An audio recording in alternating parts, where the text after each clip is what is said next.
자, 12월은 기다림의 계절입니다.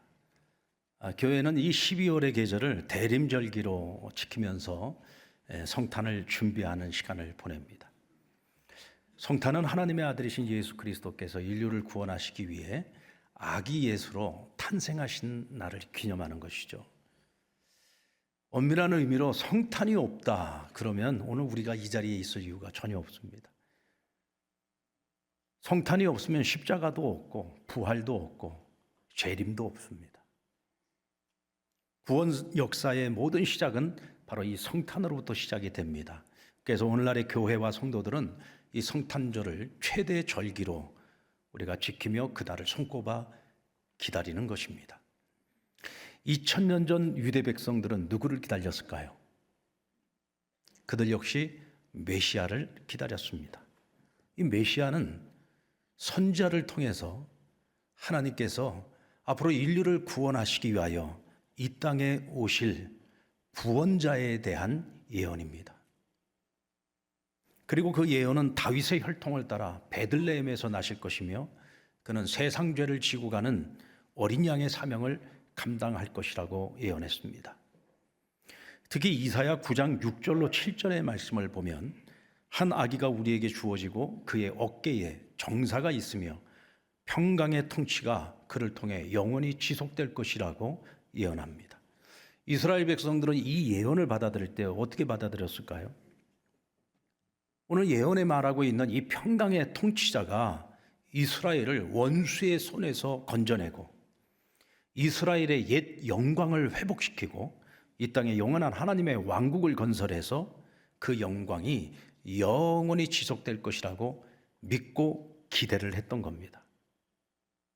특히 정치인들이나 종교인들은 자유와 해방을 꿈꾸면서 메시아의 통치적 임재가 우리 안에 임하게 될 것을 기대했습니다. 그리고 일반적인 백성들은 당시가 이 로마의 핍박과 억압과 수탈을 당하고 있었기 때문에 굉장히 큰 어려움을 겪고 있었죠. 또 힘과 권력을 가지고 있는 동족들에게도 어려움을 많이 겪고 있었습니다. 그러므로 백성들에게 있어서 이 메시아 대망의 꿈은 어쩌면 유일한 소망이었다고 말할 수가 있어요. 이 소망 말고는 다른 어떤 것도 기대할 것이 없었습니다. 아무런 희망도 아무런 소망도 없는 그런 암울한 시대에 이 백성들의 유일한 꿈과 소망이 메시아 대망 사상이었다는 거죠. 예수님께서 당신을 따르는 무리들, 당신을 따르는 그 백성들을 바라보시면서 가슴을 아파하시면서 이렇게 말씀하셨어요. 저들을 보니 마치 목자 없는 양과 같다. 누구도 그들을 바른 길로 인도해 주지 않았습니다. 누구도 그들을 책임져 주지 않았습니다. 그러므로 목자 없는 양같이 그들은 굶주려야 했고 수탈당해야 했고 가난과 질병으로 인해 고통받으며 살아야 했습니다. 그러므로 2000년 전 유대 백성들은 메시아 다망에 기다림에 목말라 하고 있었던 것을 알 수 있습니다. 자, 오늘 본문은 메시아를 가장 간절하게 기다렸던 두 사람에 관한 이야기입니다. 그 한 사람이 시므온이라 이름하는 사람인데요. 우리 25절 말씀에 보면 예루살렘에 시므온이라 하는 사람이 있으니 이 사람은 의롭고 경건하며 이스라엘의 위로를 기다리는 자라 성령이 그 위에 계시더라 하고 그를 소개합니다. 시므온은 이스라엘의 위로를 기다리는 사람이었습니다. 여기서 이스라엘의 위로란 무엇일까요? 아까도 말씀드린 것처럼 당시 이스라엘 백성들에게 희망, 소망, 꿈 오로지 하나였어요. 메시아가 우리에게 오는 것입니다. 그러니까 이스라엘의 위로란 곧 메시아의 임재를 상징하고 있는 것이죠. 소망 없는 유대 땅에 구원과 평안과 회복과 영광을 안겨줄 분은 오직 하나님이 보내실 메시아뿐이었던 겁니다. 메시아만 오시면 우리 안에 있는 모든 문제가 해결될 것이라고 믿었습니다. 그러기에 그는 누구보다 메시아를 간절히 기다리는 사람이었습니다. 여러분, 오늘 이 시므온이라는 사람이 어떻게 의롭고 경건한 삶을 살아갈 수 있었을까요? 성경이 그를 인정하지 않습니까? 그는 의로운 사람이었다, 경건한 사람이었다. 그는 메시아를 기다리는 사람이었기 때문에 이런 삶을 살 수 있었던 겁니다. 누구를 기다리느냐, 무엇을 기다리느냐에 따라 그 사람의 됨됨이와 또 그 사람의 태도가 달라집니다. 시므온은 다름 아닌 메시아를 기다리는 사람이란 말이에요. 인류를 구원할 자, 우리에게 진정한 자유와 해방과 평안을 가져다 주실 분, 암울한 세상 속에 빛으로 다가오시는 분입니다.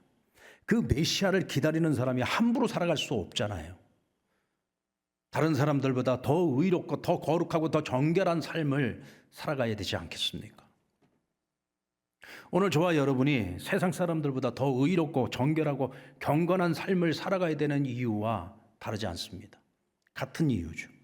오늘 우리가 기다리고 있는 분은 누굽니까? 오늘 우리는 다시 오실 예수 그리스도를 기다리고 있습니다. 이미 2000년 전에 오셨던 예수님께서는 우리의 구원을 이미 이루셨어요. 우리를 하나님의 자녀된 권세를 얻게 하여 주셨고, 구원뿐만 아니라 언젠가 우리가 이 세상에서의 삶을 정리할 때 하나님의 나라를 유업으로 받는 하나님의 언약의 말씀을 우리 모두에게 허락해 주셨습니다. 믿습니까? 이것이 우리 그리스도인들, 예수 그리스도가 나의 주 되심을 믿는 자들이 누리는 하나님의 은혜요 축복입니다. 아멘. 우린 이미 그것을 다 받았어요. 그 받은 자들이 오늘의 성탄절을 기다릴 때에는 무엇을 기다려야 되느냐? 다시 오실 예수 그리스도를 기다리는 것입니다. 여러분, 성경은 약속의 책입니다. 이 성경 안에는 하나님께서 약속하신 말씀들이 있고 그 약속의 역사 속에서 어떻게 이루어지고 성취되어졌는지를 말씀하고 있어요. 그리고 아직 이루어지지 않은 약속들에 대해서는 이미 이루어진 약속을 근거로 해서 오늘 우리는 앞으로 이루어져야 될 하나님의 약속이 반드시 이루어질 것을 믿고 그 약속이 이루어질 것을 기다리는 것입니다. 아멘. 그래서 오늘 우리는 다시 오실 예수 그리스도를 기다리는 것이죠. 그러므로 우리는 더욱더 거룩하고 정결하고 의로운 삶을 살아가야 될 책임이 있는 겁니다. 자, 오늘 이와 같은 시므온에게 하나님께서 독특한 사명을 주셨습니다. 오늘 성경을 보니까 성령이 그 위에 머무는 사람이었다라고 이야기를 합니다. 하나님의 영이 그 위에 늘 함께하고 있었다는 거죠. 그래서 성령님께서 그의 발걸음을 인도해 주시기도 하고 그에게 지시해 주시고 그를 가르쳐 주셨다라고 말씀하고 있어요. 26절 말씀을 같이 한번 읽겠습니다. 시작. 그가 주의 그리스도를 보기 전에는 죽지 아니라 성령의 지시를 받았더니. 아멘. 자, 오늘 성령의 지시를 따라 그가 받은 사명이 뭡니까? 그가 죽음에 이르기 전에 반드시 오시는 메시아를 만난다는 것입니다. 다른 말로 바꿔서 말하면 메시아가 오셔서 그를 만나기 전까지는 그는 죽을 수가 없어요. 왜? 하나님이 주신 사명이기 때문에 그렇습니다. 왜 하나님께서는 시므온에게 이와 같은 특별한 사명을 맡기셨을까요? 그것은 이스라엘 중에 그 누구보다도 메시아를 간절히 사모하고 간절히 기다리는 사람이었기 때문에 그렇습니다. 하나님께서는 아무에게나 이런 특별한 사명을 맡기지 않습니다. 그럴 만한 사람에게 그 사명을 맡기는 것이죠. 누구보다 사모하고 간절히 기다리는 사람에게. 여러분, 사람들마다 저마다의 기다림이 있습니다. 이번에 입시를 치른 우리 수험생들은 합격 소식을 기다리고 있겠죠. 눈이 빠지도록 기다리고 있을 겁니다. 또 연말이 되면은 승진 소식을 기다리는 회사원들이 있지 않습니까? 내년에는 무슨 일이 있어도 결혼을 할 거야. 나의 천생의 배필 배우자가 만나지기를 또 기다리는 사람들도 있을 겁니다. 건강검진을 했는데 건강에 아무 문제 없다고 건강하다는 소식을 듣기를 기다리는 분들도 있을 겁니다. 내년에는 무슨 일이 있어도 아이를 잉태할 거야. 하나님이 우리에게 보내실 아이를 기다리는 분들도 계실 겁니다. 우리는 다양한 바람을 가지고 사람들마다 저마다의 기다림의 삶을 살아가고 있죠. 여러분, 그 모든 기다림이 다 의미가 있고요. 다 소중한 기다림입니다. 그러나 그 어떤 것보다도 가장 가치 있는 기다림은 무엇일까요? 그것은 다시 오실 주님을 기다리는 기다림입니다. 왜 그럴까요? 이것은 나 혼자만을 위한 기다림이 아니잖아요. 우리 모두를 위한 기다림이요. 인류를 위한 기다림입니다. 그러게 그 어떤 기다림보다도 가치가 있고 소중한 것이죠.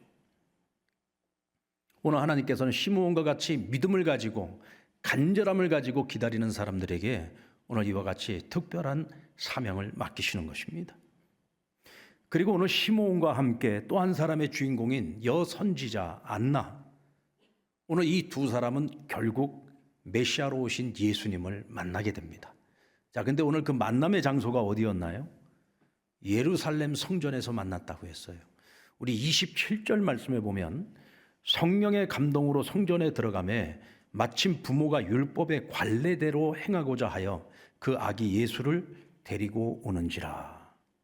오늘 예수님의 부모님은 율법의 관례를 따라서 아기 예수님을 데리고 성전에 올라갔습니다. 그럼 여기서 말하는 율법의 관례라고 하는 것이 뭐냐? 두 가지입니다. 하나는 레위기 12장에 보면 출산한 여인들은 반드시 일정 기간이 지나게 되면 하나님께 정결 예물을 드리기 위해 성전에 올라가야 했습니다. 그래서 남자아이가 태어나면 40일이 지나고 난 후, 여자아이가 태어났을 경우에는 80일이 지난 후에 반드시 성전에 가서 이 정결 예식을 거행해야 합니다. 그리고 또 한 가지는 장자 성별입니다. 이스라엘 백성들은 하나님의 백성이기 때문에 그들에게 주어진 모든 것의 첫 번째 것은 하나님의 것으로 구별을 했어요. 그것이 뭐 농산물이 되었든 아니면 짐승이 되었든 사람이 되었든 무엇이든지 첫 번째 것은 하나님께 드립니다. 만약에 자식을 낳았는데 그 중에서 첫 번째 아이, 그것도 아들이어야 합니다. 첫 번째 아들이 태어나게 되면은 성전에 이 아이를 데리고 가서 하나님 앞에 속전이라고 하는 것을 드리면서 이 아이를 하나님께 드린다는 의미의 제사를 드리는 것입니다. 한마디로 장자 봉헌을 하는 것이죠. 자, 근데 오늘 성경에 보니까 마침 이때 시므온은 성령의 이끄심을 따라 성전에 왔고라고 말합니다. 안나 역시도 마침 이때에 성전에 갔다가 예수님을 만났다고 말씀하고 있습니다. 그런데 마침 그때 예수님의 부모님들도 오늘 율법의 규례를 따라 성전에 올라온 겁니다. 여러분, 이게 우연일까요? 우연이 아니죠. 전적인 하나님의 계획이고 성령의 이끄심입니다. 아까 제가 말씀드렸잖아요. 이 정결 예식을 하기 위해서 올라가는 것은 남자아이의 경우에는 40일 이후면 되는 겁니다. 그러니까 41일째가 될 수도 있고 42일째가 될 수도 있고 더 시간이 지나고 난 후라도 상관이 없습니다. 그러면 언제 올라갈지 알 수가 없어요. 이게 서로 맞춘 것처럼 마침 이때에 그들이 예루살렘 성전에서 만나게 된 겁니다. 여러분, 이 모든 것이 전적인 하나님의 계획으로 이루어진 것이고 성령의 이끄심을 따라 이루어진 것을 우리는 알 수 있습니다. 어떻게 이와 같은 하나님의 계획과 성령님의 이끄심이 있었을까요? 그것은 여러분, 오늘 이 두 사람이 기도하는 사람들이었기 때문에 그런 것입니다. 그들은 기도하는 사람이었습니다. 평상시에도 기도하기 위해서 그들은 늘 성전을 찾는 사람들이었어요. 오늘 안나에 대한 소개를 이렇게 말하지 않습니까? 그는 결혼한 지 12년 만에 남편이 죽고 과부가 되어 84세가 되도록 성전을 떠나지 않고 주야로 금식하며 기도하는 여종이었다고 소개하고 있습니다. 여러분들, 주님을 만나기를 원하십니까? 주님이 우리에게 베푸시는 은혜를 입기를 원하십니까? 그러면 은혜가 있는 곳에 있어야 되는 거예요. 오늘 우리가 그 은혜를 사모하는 마음이 있어야 하는 것입니다. 은혜 받을 준비가 되어 있어야 된단 말이죠. 오늘 여러분들이 지금 이 자리에 왜 나와 계십니까? 예배를 드리러 나오신 거잖아요. 예배가 뭡니까? 예배는 하나님을 경배하고 하나님을 만나고 하나님과 교제하고 하나님과 소통하기 위해서 이 자리에 나오신 거잖아요. 그러면 집에서 드리면 안 됩니까? 백화점 가서 예배 드리면 안 돼요? 우리가 마음먹으면 예배는 어디서든지 드릴 수가 있는 겁니다. 그러나 굳이 여러분들이 오늘 이 주일을 맞이해서 이 자리에 나와서 이 시간에 예배를 드리는 이유가 뭐예요? 오늘 우리의 마음속엔 지금 이 성전 가운데 하나님이 임재하고 계신다는 믿음이 있기 때문입니다. 맞습니까? 여러분들 그 마음도 없이 오늘 이 자리에 나와서 예배 드리시는 거는요, 헛된 시간 보내고 있는 거예요. 내가 하나님을 예배할 때는 예배를 받으시는 예배의 대상이 지금 이 자리에 계시기 때문에 우리가 지금 이 자리에 온 겁니다. 여러분, 하나님 보이십니까? 하나님이 여러분들 우리 눈에 보이지는 않습니다. 그러나 오늘 우리에게는 어떤 믿음이 있어요? 지금 이곳에 하나님이 임재하셔서 우리의 예배를 받으신다는 믿음이 있는 거죠. 그래서 우리가 지금 이 성전을 찾은 거죠. 여러분, 집에서 얼마든지 내가 골방에서 기도할 수 있습니다. 그러나 특별히 우리는 성전에 나와서 기도하는 것을 기뻐하죠. 왜 그렇습니까? 이 성전에는요, 기도가 쌓여 있는 곳이기 때문에 그렇습니다. 우리의 믿음의 조상들, 우리가 여러분 73년 된 교회입니다. 그 73년이라는 역사 동안 얼마나 많은 믿음의 선진들이 이곳에서 눈물을 흘리며 기도의 털을 닦아놓은 곳이란 말이죠. 그러니까 우리가 같은 기도를 하더라도 이왕이면 성전에 나와서 기도하는 일을 기뻐하는 것입니다. 여러분, 은혜가 쌓여 있는 곳, 주님의 임재가 있는 곳, 오늘 우리가 그곳에 나와 하나님을 예배하고 기도하고 말씀 듣고 그렇게 우리가 신앙의 삶을 살아갈 때 하나님의 은혜가 우리 위에 머무는 것입니다. 그래서 우리는 여기서 하나님을 만나는 것이고 하나님과 교제하는 것이고 하나님과 소통하는 것이고 주의 말씀을 들으며 우리가 어떻게 살아가야 할지를 오늘 우리는 예배를 통해 또 이 성전을 통해서 배우고 깨닫게 되는 것이죠. 그래서 우리는 교회 중심의 삶을 살아가는 것이고 그와 같은 삶을 통해 우연처럼 보이는 하나님의 크신 은혜와 기적들을 경험하면서 살아가게 되는 것입니다. 오늘 이들이 성전에서 아기 예수님을 만나고 그가 메시아라는 사실을 단번에 알아봤습니다. 어떻게 단번에 알아봤을까요? 여러분, 이미 나이 30에 공생애를 시작하신 멋진 예수님의 모습으로 오늘 지금 성전에 온 게 아니에요. 젖먹이 아기의 모습으로 오신 겁니다. 근데 그 젖먹이 아기를 보면서 어떻게 그가 메시아라는 사실을 단번에 알아봤을까요? 그들은 성령님이 함께 하시는 사람들이라고 했잖아요. 성령님께서 그들로 하여금 단번에 알아볼 수 있도록 분별력을 허락하시고 영안을 열어주신 거죠. 그런데 여러분, 다른 사람들은 똑같이 보아도 그저 갓난 아기일 뿐인 겁니다. 그런데 이 사람들은 그걸 금방 알아봤단 말이에요. 왜 성령님께서는 이들의 눈을 밝혀서 금방 알아보게 하셨을까요? 기다리는 사람들이었으니까요. 메시아로 오시는 그 예수 그리스도를 기다리는 사람들이었어요. 사모하는 사람들이었어요. 간절히 바라는 사람들이었어요. 준비하고 기다리는 사람들이었어요. 그러니까 성령님께서 영안을 열어주시고 금방 알아볼 수 있게 해주신 겁니다. 황지우 시인의 너를 기다리는 동안이라는 시가 있는데요. 너를 기다리며 마침내 나는 너에게로 간다. 아무 먼 데서 나는 너에게로 가고 아무 오랜 세월을 다하여 너는 지금 오고 있다라고 말합니다. 여러분, 기다림이 이런 거예요. 기다리면 내가 아무것도 안 하면서 그건 기다리는 게 아니에요. 기다림은 내가 기다리는 대상을 향해서 가고 있는 겁니다. 내가 기다리는 그 대상도 지금 내게로 오고 있는 거예요. 오랜 세월을 다하여 지금 우리에게로 오고 있는 겁니다. 기다림은 우리가 사모하며 바라보며 그에게로 가고 있는 것이 기다리는 거예요. 그러던 어느 날 우리는 그를 마주하게 되고 그를 만나게 될 겁니다. 그리고 우리는 우리가 기다렸던 그분이 바로 이분이구나 하고 확인하는 자리까지 나아가게 되겠죠. 여러분, 기다림은 여기까지입니다.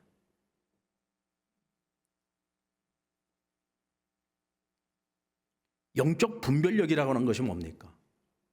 계속 주를 바라보다 보니까 주가 보이는 거예요. 여러분들은 날마다 무엇을 보고 사십니까? 날마다 세상만 바라보고 살아가면은요, 우리 눈에 세상밖에 안 보입니다. 주를 바라보면서 살아가다 보면 주만 보이게 됩니다. 여러분, 하늘에 별들이 많이 있습니다. 그런데 이 도시에서는 별이 잘 안 보여요. 불빛이 너무 많기 때문에 그렇습니다. 별을 보기 위해서 숲속으로 들어갑니다. 아무 불빛이 없는 캄캄한 어두움 속에서 하늘을 바라보면 하늘도 새까맣습니다. 근데 그 새까만 하늘에 가만히 보면은 별들이 보이기 시작합니다. 처음부터 여러분 무수한 별이 보이는 게 아니에요. 처음에는요, 하늘의 별을 보면 몇 개 보이지 않습니다. 근데 그 별들을 계속해서 주시해서 보다 보면 별들이 더 많이 보이기 시작해요. 그러다가 나중에는 온 하늘이 별들로 수놓여 있는 것을 보게 됩니다.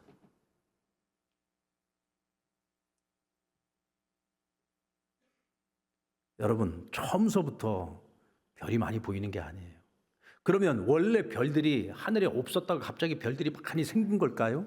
아니죠. 원래부터 별들은 거기 있었어요. 단지 우리가 보지 못했던 것뿐이죠. 그런데 계속 주시하다 보니까 점점 더 많이 보이고 나중에는 온통 별천지인 것을 보게 되는 겁니다. 우리가 왜 하나님 보지 못하고 살아갑니까? 왜 우리가 주님을 경험하지 못하고 살아갑니까? 우리가 늘 세상만 보고 살아가니까 그런 거예요. 여러분, 매일매일 하나님의 말씀을 묵상하면서 말씀 안에서 하나님을 만나보세요. 주님을 만나보세요. 성령님이 일하시고 있는 것들을 경험해 보세요. 내 삶 속에서 일하고 계시는 하나님을 발견해 보세요. 매일매일 주님을 만나면서 살아가고 매일매일 주님을 바라보면서 살아가다 보면 오늘 우리가 주님으로 충만해지게 됩니다. 세상이 보이는 것이 아니라 주님이 보이기 시작하는 거예요. 여러분에게 어떤 인생의 문제들이 있습니까? 날마다 그 문제만 바라보면은요, 문제가 해결되는 게 아니라 문제만 크게 보여요. 질식하고 맙니다. 문제가 있을 때에는 주를 바라보셔야 돼요. 주님을 바라보셔야 됩니다. 주님을 계속 바라보다 보면 문제는 작아지고 문제는 보이지 않고 주님만 보이게 되는 거예요. 믿습니까? 그럼 여러분, 주님을 바라본다는 게 뭐예요? 주님을 바라본다는 거. 주님을 바라본다는 것은 매일매일 말씀 안에서 주님을 만나는 거예요. 기도하는 가운데 하나님의 음성을 듣는 겁니다. 이게 주를 바라보는 거예요. 날마다 주를 바라본다고 하면서 여전히 내 안에 보이는 것은 세상밖에 보이지 않는다. 그럼 우리가 지금 주를 바라보고 살아가는 게 아니에요. 착각하고 있는 겁니다. 여러분, 날마다 주를 바라보며 예수로 충만한 삶을 살아갈 수 있는 저와 여러분 되기를 주의 이름으로 축원합니다. 결국 오늘 이 두 사람은 성전에서 예수님을 만났고 자신들의 사명을 완수하게 됩니다. 시므온은 아기 예수를 안았습니다. 메시아를 자기 품에 안은 거예요. 그냥 아기를 아는 게 아니잖아요. 메시아를 아는 겁니다. 그 은혜와 그 감격을 주체하지 못하고 그가 찬양을 하기 시작했습니다.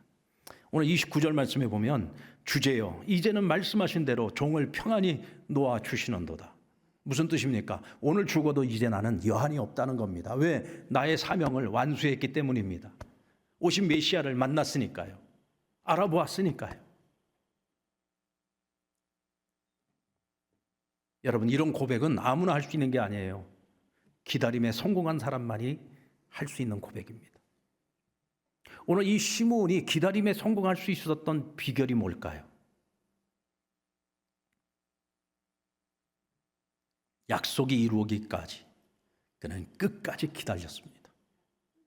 여러분, 우리가 기다림의 시간을 살아가다가 난 이제 더 이상 못 기다리겠어 하고 중도에 포기해버립니다. 그러면 지금까지 내가 기다려왔던 시간이 20년이 됐든 30년이 됐든 그 시간은 이제 다 지나가 버리고 마는 겁니다.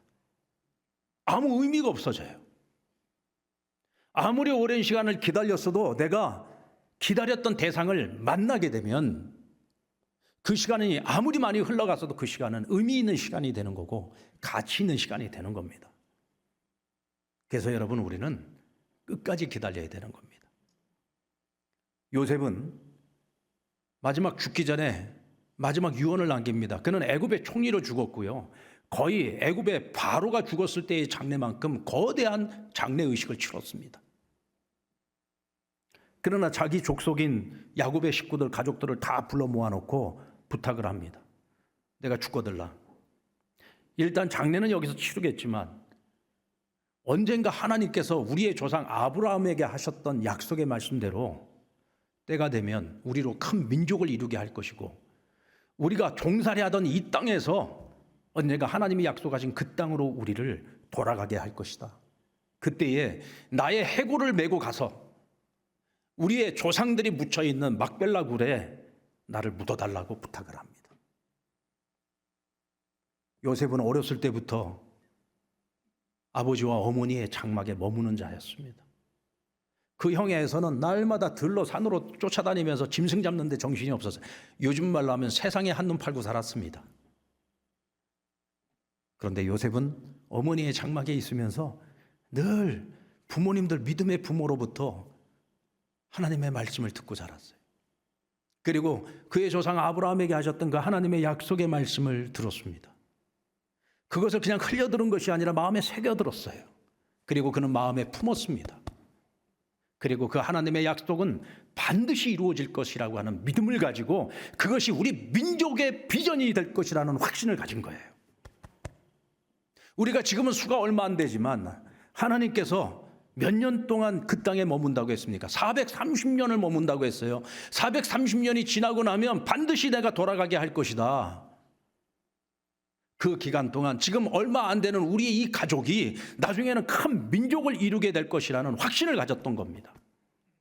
430년이 지난 후에 정말 먼 훗날의 이야기지만 반드시 우리로 하여금 우리 조상들이 살았던 그 땅, 하나님이 약속하신 그 언약의 땅으로 우리가 돌아가게 할 것이라고 하는 믿음과 확신이 있었던 거예요. 근데 여러분, 요셉은 지금 죽습니다. 자기 눈으로 못 보죠. 그 땅을 다시 못 봅니다. 그러나 여러분, 죽음도 이 요셉의 꿈은 막을 수가 없는 거예요. 이 요셉이 가지고 있는 그 비전을 막을 수가 없어요. 나의 해골을 왜 메고 가라고 얘기했을까요? 그것은 여러분, 나 하나의 비전으로 끝나는 것이 아니라 그 다음 세대, 그 다음 세대들에게도 이 꿈이 계속 이어지기를 원했던 겁니다. 이 하나님의 언약의 약속을 믿고 그 약속이 이루어질 그날을 기다리는 이 기다림의 사명을 그 후손들, 그 다음 세대들도 계속 이어가기를 원했던 거예요. 왜? 반드시 이루어질 약속이기 때문에. 믿습니까? 여러분, 하나님께서 우리에게 주신 약속, 그 당대 이루어지지 않을 수 있어요. 우리 상남교회 성도들은 모두가 다 통일의 꿈이 있고 통일의 소망이 있고, 그래서 우리는 늘 기도할 때마다 통일을 위한 기도를 하지 않습니까? 어쩌면 우리 당대에 통일이 이루어지지 않을 수도 있습니다. 그러면 우리 당대에 이루어지지 않을 통일이라고 여러분 기도 안 합니까? 그 통일을 꿈꾸지 않습니까? 소망하지 않습니까? 아니잖아요. 우리 눈으로 통일을 못 보더라도 우리 다음 세대들은 통일을 볼 수 있지 않습니까? 그래서 우리는 계속 기도해야 되는 거예요. 그 통일을 기대하고 바라면서 우리는 통일을 위한 준비를 해야 되는 겁니다. 내가 이루지 못한다고 이루어지지 않는 게 아니에요. 하나님이 계획하셨으면 그 계획은 언젠가 반드시 이루어집니다. 우리는 그 계획이 이루어지도록 지금 내가 해야 할 일을 하는 거예요. 그게 여러분, 기다리는 자들의 자세인 겁니다.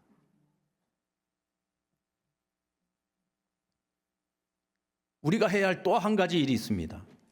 그것은 안나처럼 예수님을 전하는 거예요. 오늘 38절 말씀에 보면 마침 이때에 나와서 하나님께 감사하고 예루살렘의 속량을 바라는 모든 사람에게 그에 대하여 말하니라 했습니다. 그에 대하여 말했습니다. 곧 예수에 대하여 말한 것입니다. 당시 이스라엘 백성들 모두가 다 메시아를 기다리고 있었잖아요. 그러나 이미 메시아가 오셨는데 메시아가 온 것을 알지 못합니다. 그것은 아는 자가 나가서 전해줘야 되는 거죠. 메시아가 오셨다. 기다리기만 하지 마라. 이제는 이미 오셨다. 오신 그분을 우리가 알아봐야 한다. 그리고 언젠가 그분이 사역을 시작할 때 우리가 그분을 알아봐야 하고 그분을 따라야 하고 그분을 믿어야 하고 그분을 통해서 우리는 구원을 얻게 될 것이다. 나아가서 그들에게 전해줘야 되는 것이죠. 이때 우리는 우리가 해야 할 일을 다 마치는 것입니다. 오늘 시므온이 노래합니다. 내 눈이 주의 구원을 보았사오니 이는 만민 앞에 예비한 것이요 이 땅을 비추는 빛이요 주의 백성 이스라엘의 영광이니라. 여러분, 메시아신 예수님을 알아본 것, 그를 품에 아는 것, 그것으로 시므온의 사명은 끝난 게 아니에요. 그를 품에 안는 순간에 이 아기 예수를 통해서 앞으로 하나님께서 이루어 가실 구원의 계획을 보게 된 거예요. 그리고 그 구원은 우리 이스라엘만의 구원이 아니라 온 인류를 구원하실 하나님의 크신 계획을 본 겁니다.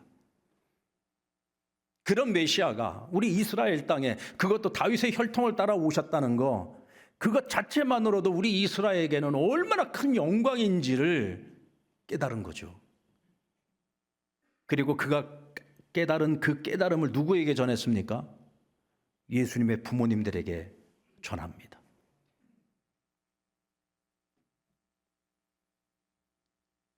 그러자 33절 말씀에 보면 예수님의 부모가 그에 대한 말들을 놀랍게 여겼더라 했습니다. 그날 이후로 요셉과 마리아는 예수님을 키우면서 항상 시몬이 해줬던 그 말을 마음에 새기고 또 새기면서 그 아이를 봤을 거예요. 비록 어린 갓난아이지고 지금 엄마의 젖을 먹고 있는 아이지만 하나님께서 이 아이를 통해서 이루어 가실 구원의 역사를 기대하고 소망하면서 이 아이를 더 잘 섬기며 이 아이를 더 잘 키워야 되겠다는 생각을 하고 또 그런 사명감을 갖지 않았겠습니까? 여러분, 우리는 매일매일 하나님 말씀을 통해서 우리에게 찾아오시는 예수님을 만납니다. 그리고 그 예수님과의 만남을 늘 설레이는 마음으로 살아가죠. 말씀과 기도 속에서 매일같이 주님을 만나고 우리는 살아간 그 삶이 여러분 얼마나 귀하고 복된 것입니까? 그런데 이것이 나만의 기쁨으로 끝나면 안 됩니다. 오늘 시므온처럼 내가 깨달은 것을 가르쳐 주어야 되고 내가 알게 된 것을 안나처럼 사람들에게 가서 전해줘야 되는 것입니다. 이때 여러분은, 오늘 저와 여러분은 오늘 이 시대에 기다리는 삶을 살아가고 기다림의 사명을 감당하고 있는 저와 여러분이 마땅히 해야 할 일들이고 이 일을 통해서 주님이 오시는 그 길을 우리는 준비하게 될 것입니다. 오늘 저와 여러분이 이번 2025년의 성탄을 기다리면서 정말 기도하는 마음으로 오늘 시므온과 안나처럼 준비하는 삶을 살아가는 저와 여러분 되기를 우리 주님의 이름으로 축원합니다.